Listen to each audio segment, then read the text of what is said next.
Am I the a-hole for telling my son that if he doesn't want to work, he doesn't get the benefits of my labor? My son, 21 male, dropped out of college at the end of his last semester in December. His grades had been failing for almost a year and a half, so it was pretty much either drop out or get kicked out. My wife and I had paid for his first 2 years completely and given him extra spending money each month so that he could concentrate on school instead of having to work. We also made him sign up with a school counselor and got him a therapist about 18 months ago because we were worried his mental health could be a contributing factor. We later found out that he had been skipping counseling and therapy sessions and skipping a lot of classes. We had a conversation about it with him, and he went on a rant about how he doesn't want to spend 40 to 50 years of his life toiling away at some job he doesn't like in order to make some boss more money. He said that work is just a social construct designed to keep the masses down, and that humans aren't designed to sit in a cubicle for 40 hours a week then die. When my son told my wife and I that he dropped out, my wife immediately allowed him to come back home. That was about 3 months ago. Since then, all he does is sit on his computer. He's maybe left the house a dozen times. He refuses to get a job and tells us that his plan is to live the van life.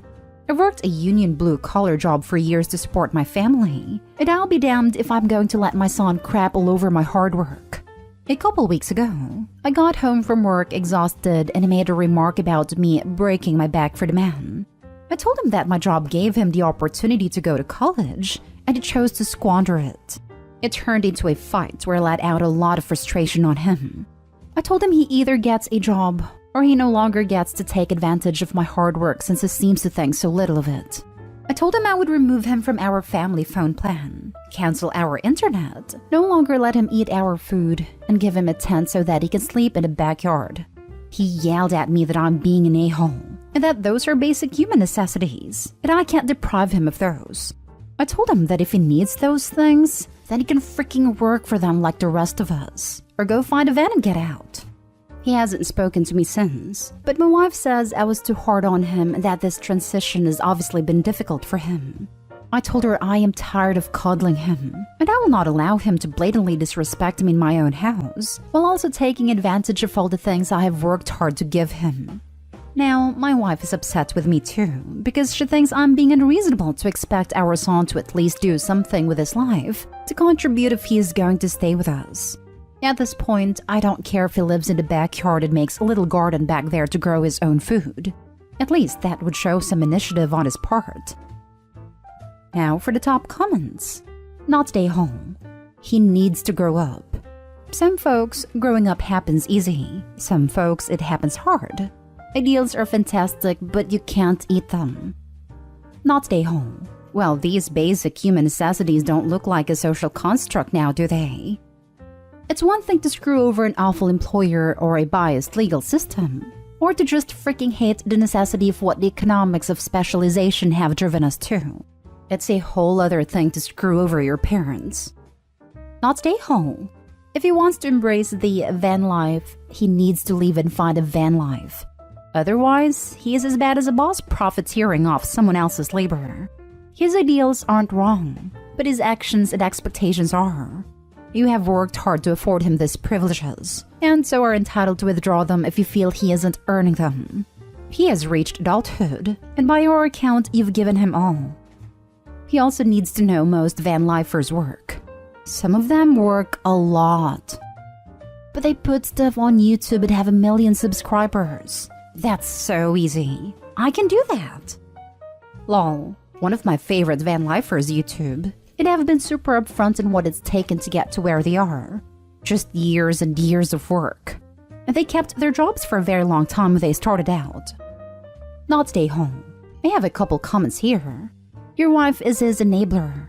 He feels comfortable being so free from the man because he knows he has a safety net. Secondly, you can take a horse to water, but you can't make it drink. You can give him all the tools, counseling, and opportunities to go to college, but if he doesn't want to, he won't do well. Finally, life is what happens when you're busy making plans. Perhaps the best thing you can do is kick him out so that he doesn't have the luxury to be so idealistic. Maybe he will get a taste of independence and the reward of doing things for himself. Next story. A Am I the a-hole for thinking my daughter shouldn't pay rent? I have been a stay-at-home mom my whole marriage. My husband pays the bills. I keep house and raise my little ones. I also do things like money management and our taxes because I have an accounting degree. My oldest daughter calls me because she just recently moved in with her fiancé, and he told her she has to pay half of rent and utilities. He makes a lot more than her because she's working part-time, so she has time to plan her dream wedding. Both his parents work, and I know his mom makes more than his dad. My daughter is Sarah, 24, and I was thrown back when she realized she had to split all of the bills in the marriage and pay for things like her wedding dress. It's put a damper on our wedding planning. I tried talking to her fiancé, Luke, 32, saying his family situation was unique since his mom was making more. He rebuffed me, saying it's unrealistic to think he would work, and Sarah could just spend all of her free time wedding planning. He said she has a degree, and she should get a full-time job. Sarah and him both went to school for accounting, and that's how he met her, was at her internship. He works about 60 hours a week. And I explained that with wedding planning, asking her to work that much is way too much on a girl her age. His mother is feeding him the new wave feminism, and I don't think it's a good life balance for this young couple. His mom is feeding my daughter that in this world, you have to work hard and have tough love for your kids. Sarah called crying because her mother-in-law yelled at her for being a gold digger, and Sarah has moved back in with her best friend. My daughter is saying I gave her bad advice and now Luke wants to call off the wedding and wants his ring back. She's blaming it on me, but I think Luke shouldn't have asked my daughter to pay half of his bills on top of wedding planning. You're the a-hole as you gave terrible advice. Your wedding is not a valid excuse to not work, and plenty of people her age work those sort of hours. I'm not surprised that he called off the wedding, as no one in their right mind would want to deal with someone who acts so entitled. Exactly. The way Opie said his mom is feeding him the new wave of feminism literally says a lot about Opie.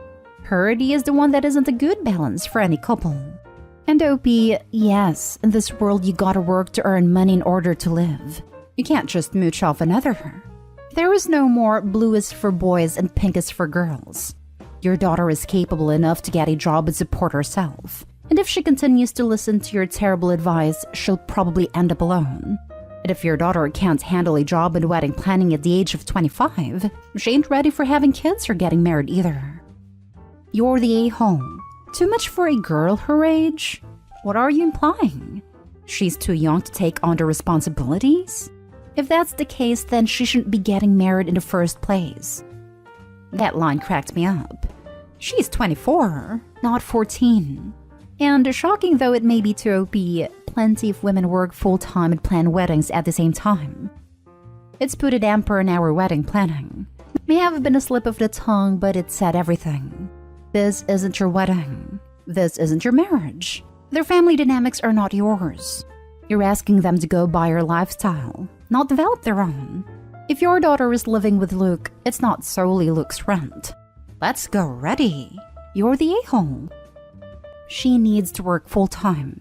I genuinely can't comprehend having the mindset that I need to work part-time so I can plan this party. What? Next story is titled, Am I the a-hole for sitting back and doing nothing when mom told my wife that she'd take us to court for grandparents' right? This situation is a bit of a mess. I'll just mention the relevant conflict at hand. So, my wife Liz and I have been married for 7 years. We have preschool-aged kids, and because we currently live in the same city as my parents, mom would take the kids while my wife and I work. Liz is the one with a much larger income, and she got an even better job opportunity that is requiring us to move to another city. I agreed, since I could easily find a job in my field in the city we're moving to. But after my family heard we were selling the house to move, hell broke loose. Sunday, Mom and Liz got into a huge fight because Liz told Mom we'll move away and hire a babysitter for the kids so she's no longer needed. Mom said she doesn't want her grandkids moving away. Even said we should let the kids live at her house while we move. Liz laughed at her and Mom lost it, basically saying that Liz was an ungrateful witch and that her grandkids moving will only happen over her dead body. They began exchanging harsher words, and Liz snapped and told Mom to butt out of private matters that don't concern her, and said that she had no right to decide things regarding the kids. Mom firmly told her she was dead wrong and proceeded to tell her that she, as an involved grandmother, knows her rights and she will be taking Liz and me to court to ensure she still gets to see her grandkids. Liz was in shock. She looked to the left and saw me sitting there not saying or doing anything. She told me to check my mom, but I told her she was being unfair to Mom and that Mom had to feel upset because she will no longer be able to see her grandchildren. I honestly told Liz that she was a bit selfish to not consider my mom's feelings and her crucial presence in kids' life first. Liz started arguing with me, saying she couldn't believe I didn't stand behind her and defend her after hearing Mom saying she'd get the court involved. I said Mom was upset and cannot be blamed for her reaction. Liz started yelling at me, calling me unsupportive and an enabler, then went home with the kids, insisting my family is my problem and I should handle it. Although this whole moving thing was her idea. Situation hasn't been resolved and Liz and Mom are getting more intense in their fights. I choose to stay out of it because both have valid arguments. But Liz has called me awful for not siding with her after seeing how Mom spoke to her and being okay with the fact that Mom was willing to cause us issues in court. Am I the a-hole? I get that Liz wants my support, but I feel like Mom has been punished through no fault of her own after being a loving grandmother to my kids. Now for the comments. You're the a-hole. Your mom threatened to take your family to court so she can get custody of the kids, and she wants them to live with her. That is a disproportionate reaction to being told that someone is moving. Are you okay with moving to a new city? Sounds like you are. Why would you ever let anyone threaten your wife with court for doing something incredibly beneficial for your family? Why would you let someone threaten you instead of offering to get on a plane to see you? You're the a-hole. Your mom is threatening your family, and she could very well actually gain custody of the kids depending on how much and how long she takes care of them for. OMG, you're the a-hole OP.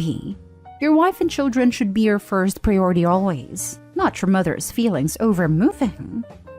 Insisting my family is my problem but I should handle it, although this whole moving thing was her idea. It may have been her idea, but you agreed to it. If you had an issue with moving, you should have had that conversation with your wife. Agreeing with it to your wife's face and then letting your mom do the dirty work of fighting her about it is cowardly and passive-aggressive. The fact that you are continuing to sit there like a bump on a log while your relatives harass your wife is failing hardcore as a spouse. Get your mother out of your marriage or you won't have a marriage. You're the a-hole. You're the a-hole. You married and had kids with Liz, not your mother. Are you really okay with your mom threatening to take your children? No, I'm not. But I do get that she was upset and probably didn't mean what she said in the moment of rage. But I told Liz that it's better that we solve this peacefully and try to get on my mom's good side by maybe reaching a compromise, though Mom is completely against moving away. Why does your wife need to compromise when your mom is the one that escalated the threatening to sue you? Now for the last story. Am I the a-hole for calling out my husband's favoritism? My husband Tom, 37 male, and I, 33 female, have been married for 7 years, and we have 2 kids. Sammy 3, Nora 5. He was married before me, and had a son, Teddy, who passed on from chronic illness at 4. So far, our family has been pretty stable, meaning no fights or disagreements. Though I have complaints about some things Tom does. This might sound insensitive, but it treats Teddy different than our kids.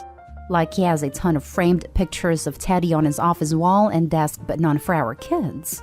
He also has pillows and blankets with Teddy's name on them while not doing the same for Sammy and Nora. His argument was that this is his only way of showing love and remembering Teddy since he can't see or touch him. While Sammy and Nora are here and he shows them affection in a physical form like doing bonding activities and such.